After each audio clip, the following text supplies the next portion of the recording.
మతం మారితే ఏమైపోతుంది? ఎవడిష్టం వాడిది. దీన్ని కూడా పెద్ద హైలైట్ చేయాలా? ఎన్నాళ్ళురా ఈ మతోన్మాదం మీకు అని చెప్పేసి మనకే నీతి కబుర్లు చెప్పే సోకాళ్ళు సోంబేరి బ్యాచ్ ఉంటుంది కదా, వాళ్ళకి ఇలాంటి వార్తలన్నా కనువిప్పు కలిగిస్తాయేమో చూడాలి.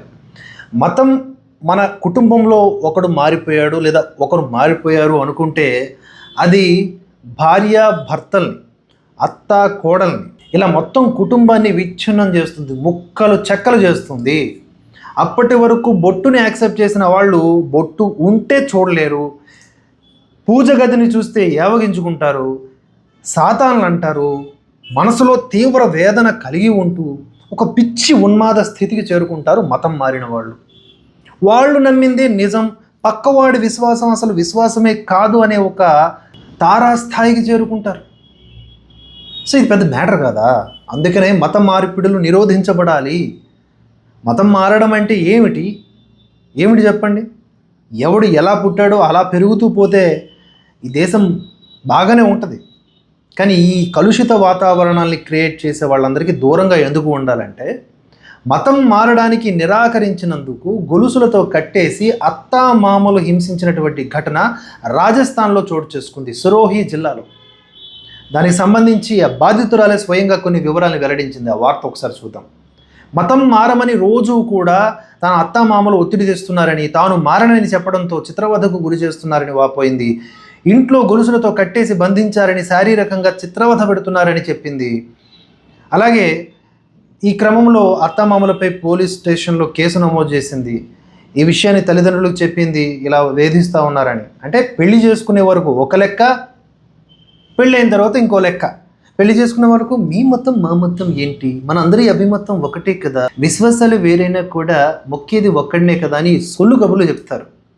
వన్స్ పెళ్ళి అయిపోగానే మెల్లగా వాళ్ళ మతానికి సంబంధించిన ఇంప్లిమెంటేషన్స్ స్టార్ట్ చేస్తారు.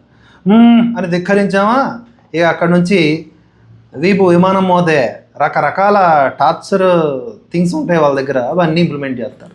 వామ్మో వాయో పక్కింటోడు చెప్తే వినలేదు, అదిగో భరతవర్షలో డిఎస్పి చెప్తే వినలేదని ఆ తర్వాత అనుకుంటారు. ఏం లాభం చెప్పండి? చెప్తే వినాలా, వినకపోతే ఇట్లా అవుతుంది. అంటే ఇలాంటి సిచ్యువేషన్స్ మన తెలుగు రాష్ట్రాల్లో జరగట్లేదా ఏంటి? ప్రతి చోట జరుగుతున్నాయి. ఎవడి ఆచారాలు ఎవడి మత విశ్వాసాలు వాడు పాటించుకుండబ్బా, ఎవడికి ప్రాబ్లం లేదు.